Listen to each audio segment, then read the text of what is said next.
దేవదానవ ప్రముఖుల ఉత్పత్తి క్రమం. మానవజాతి పుట్టుకను గురించి వైశంపాయనుడు జనమేజయుడికి ఈ విధంగా చెప్పాడు. సృష్టికారకుడైన బ్రహ్మదేవుడి మానసపుత్రులు 6. వాళ్ళు మరీచి, అంగీరసుడు, అత్రి, పులస్త్యుడు, పులహుడు, క్రతువు. వీళ్లల్లో మరీచికి కశ్యప ప్రజాపతి జన్మించాడు. కశ్యపుడికి స్థావర జంగమాలు అంటే చరాచర భూతరాశి అంతా జన్మించింది. బ్రహ్మదేవుడి కుడి చేతి బొటనవేలి నుండి దక్షుడనేవాడు, ఎడమ చేతి బొటనవేలి నుండి ధరణి అనే స్త్రీ జన్మించారు. వారిద్దరికీ 1000 మంది కొడుకులు పుట్టారు. వాళ్ళు ఇంద్రియ నిగ్రహం కలవారై సాంఖ్యయోగాన్ని అభ్యసించి ఋషులుగా మారారు. దక్ష ప్రజాపతికి 50 మంది కూతుళ్ళు. వాళ్ళల్లో 10 మందిని ధర్ముడికి, 27 మందిని చంద్రుడికి, 13 మందిని కశ్యపుడికి ఇచ్చాడు దక్ష ప్రజాపతి. కశ్యపుడికి ఇచ్చిన కుమార్తెల్లో అదితి అనే ఆవిడికి 12 జన్మించారు. దక్షుడు కశ్యపుడికిచ్చిన మరో కూతురైనటువంటి దితికి హిరణ్యకశిపుడనే అవక్ర పరాక్రముడు జన్మించాడు. హిరణ్యకశిపుడికి 5 కొడుకులు. వాళ్ళల్లో ప్రహ్లాదుడికి విరోచనుడు, కుంభకుడు, నికుంభుడు అనే 3 కొడుకులు పుట్టారు. విరోచనుడనేవాడికి బలి పుట్టాడు. బలి కొడుకు బాణాసురుడు. అనాయువు అనే ఆవిడికి విక్షర, బల, వీర, వృత్రు అనే పేరు గల 4 కొడుకులు ఇంద్రుడికి శత్రువులై జన్మించారు. సింహిక అనే ఆవిడికి రాహువు, మునికి భీమసేనుడు మొదలైన 16 మంది గంధర్వులు, కపిలకు అమృతం, గోగణం, బ్రాహ్మణుడు, అప్సరసలు జన్మించారు. వినతకు అనూరుడు, గరుడు పుట్టారు. కద్రువుకి శేషుడు, వాసుకి మొదలైనటువంటి సర్పాలు పుట్టాయి.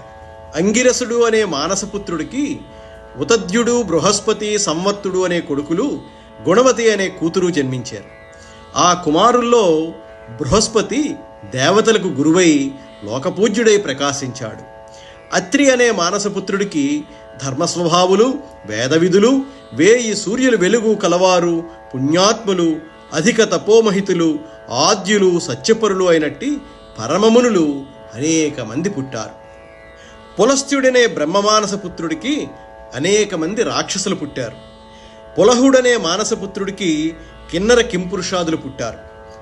క్రతు అనే మానసపుత్రుడికి పక్షి సంతతులు జన్మించాయి. దేవుడు అనే మనువుకి ప్రజాపతి పుట్టాడు. ఆ ప్రజాపతికి 7 భార్యలు. వారిలో ధూమ్ర అనే ఆమెకి ధరుడనేవాడు, బ్రహ్మ విద్యకు ధ్రువుడు, మనస్వినికి సోముడు, రతకు అహుడు, శ్వశకు అనిలుడు, సాండిలకి అగ్ని, ప్రభాతకి ప్రత్యూష, ప్రభాసు అనే 8 మంది వసువులు జన్మించారు. ఆ వసువుల్లో హరుడు అనేవాడికి ద్రవిణుడు, హుతహవ్యవహుడు అనేవాళ్ళు పుట్టారు. సోముడనే వసువుకి 4 కొడుకులతో పాటుగా పృథ అనే కూతురు పుట్టింది. పృథకి 10 మంది గంధర్వులు పుట్టారు. అగ్నికి కుమారుడనే పేరు కలవాడు పుట్టాడు. ప్రత్యూషుడికి దేవలుడనే ఋషి జన్మించాడు. ప్రభాసుడనే వసువుకి బృహస్పతి సోదరైనటువంటి యోగసిద్ధి భార్య. ఈ దంపతులకే విశ్వకర్మ పుట్టాడు. విశ్వకర్మ దేవతల విమానాలను తయారు చేసేవాడు. సమస్త దివ్యాభరణ సంపదను విరచించడం చేత దేవతలను సంతోషపెట్టేవాడు. అతడు శిల్ప ప్రజాపతిగా ప్రసిద్ధికెక్కాడు.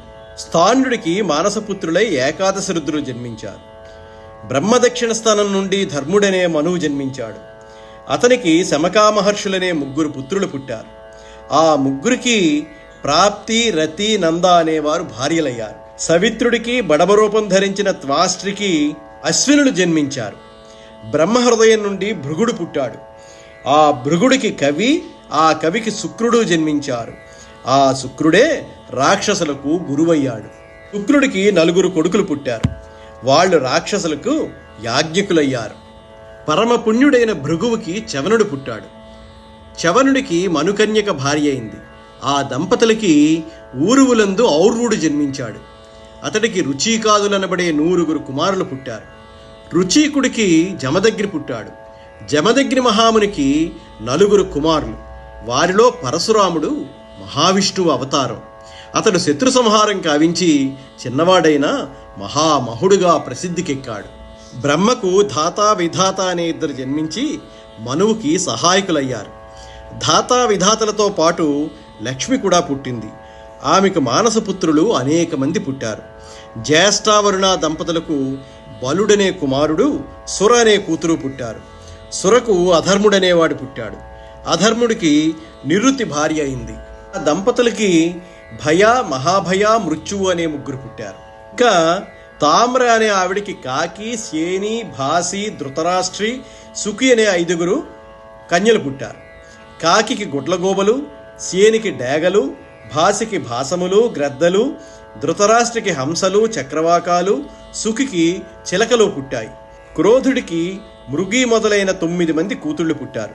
వాళ్ళల్లో మృగి అనే ఆవిడికి మృగాలు, మృగమంద అనే ఆమెకి ఎలుగుబంట్లు, చిన్న పెద్ద చెమరీ మృగాలు పుట్టాయి. హరి అనే ఆమెకు కోతుల సమూహం పుట్టింది. భద్రమనస అనే ఆమెడికి ఐరావణం, ఐరావణానికి దేవగజాలు పుట్టాయి. మాతంగికి గజాలు పుట్టాయి. శార్దూలికి సింహాలు, పెద్ద పులులు పుట్టాయి. శ్వేతకు దిగ్గజాలు పుట్టాయి. సురభికి రోహిణి, గంధర్వి, అనల అనేవాళ్ళు పుట్టారు. వాళ్ళల్లో రోహిణికి పశువులు, గంధర్వికి గుర్రాలు, అనలకు కొండలు, చెట్లు, తీగలు, తీవిపొదలు పుట్టాయి. సురసకు సర్పాలు పుట్టాయి. సకల జీవాలు ఈ విధంగా పుట్టాయి. దేవతలు, మునులు, దైత్యులు, దానవులు మొదలైన జీవుల పుట్టుకను సావధానులై వింటున్న పుణ్యులకు అభీష్టాలైన నిత్య సుఖాలు, చిరాయువు, బహుపుత్రలాభం, ఉన్నతమైన వైభవం, పాపక్షయం యథార్థంగా అవుతాయి.